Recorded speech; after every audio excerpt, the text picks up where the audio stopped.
The suspect in the shooting death of a 13-year-old Spokane boy in court today. We're there as the Montana judge asks if he'll fight extradition to Washington. Then new information about the deadly midair collision in Washington, D.C. Tonight, President Trump is pointing the finger at the previous administration. We're under a KREM 2 weather impact alert. We have snow returning to much of the inland northwest, including Spokane. Good evening and thank you for joining us for KREM 2 News at 5 tonight. I'm Mark Hanrahan. It's good to have you here. I'm Whitney Ward. Tonight, a Spokane man accused of shooting through a door and killing a teenager is in a Montana jail without bond. Glenn Berkey faced a judge for the first time today on a murder charge. KREM 2's Shannon Mowdy breaks down what we have learned from his court appearance today. Shannon? Yeah, just hours ago, Berkey had his first appearance in a Missoula courtroom. Tonight, we know he should be on his way back to Spokane County to face charges, including one for the murder of Gavin Looper. The man accused of shooting 5 times through a home's back door, killing 13-year-old Gavin Looper as he played video games in a bedroom, isn't fighting extradition. Would you like to waive extradition or remain in custody and wait for a governor's warrant? I'd like to waive extradition. Around 24 hours after he was booked into a Missoula, Montana jail, Glenn Berkey faced a judge there. A SWAT team arrested him near a Missoula apartment complex about 197 miles from Spokane Wednesday afternoon. Now the process of bringing him back to Washington has started. On the new charging documents in the state of Washington, that there was a $3 million bail requested. He faces 3 felonies out of Spokane County, including second-degree murder, for a shooting at this home on Heroy Avenue Saturday. We also learned Berkey was under community supervision from Washington's Department of Corrections when the shooting happened. And that you had violated a condition of community custody as of January 28th, 2025, and that you had fled from justice. With the shooting charges and his DOC release violation, Berkey will stay in the Missoula County Jail without bond until he can be transported back to Spokane. Now, I reached out to Spokane County Prosecutor Larry Haskell for some insight on extradition. He says transfer has to be coordinated between law enforcement in Missoula and Spokane police, but estimates it should happen pretty quickly. Shannon Mowdy, KREM 2 News. All right, Shannon, thank you very much.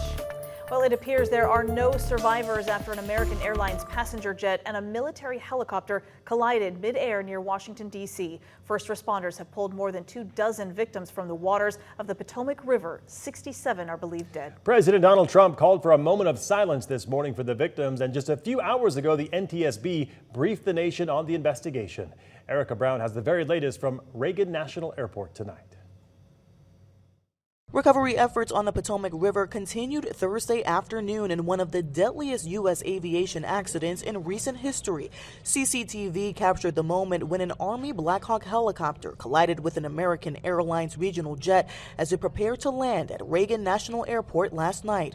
At this point, we don't believe there are any survivors from this accident. The National Transportation Safety Board is leading the investigation into how the collision occurred. As part of any investigation, we look at the human, the machine, and the environment. So we will look at all the humans that were involved in this accident. President Trump appeared in the briefing room requesting a moment of silence for the victims. We are one family, and today we are all heartbroken. We're all searching for answers. He then quickly pointed a finger at the previous administration's hiring practices. The FAA is actively recruiting workers who suffer severe intellectual disabilities, psychiatric problems, and other mental and physical conditions under a diversity and inclusion hiring initiative. Democrats pushed back. For the President of the United States to throw out idle speculation as bodies are still being recovered and families still being notified. It just turns your stomach. Flights have resumed here at Reagan National Airport after they were paused for nearly 14 hours,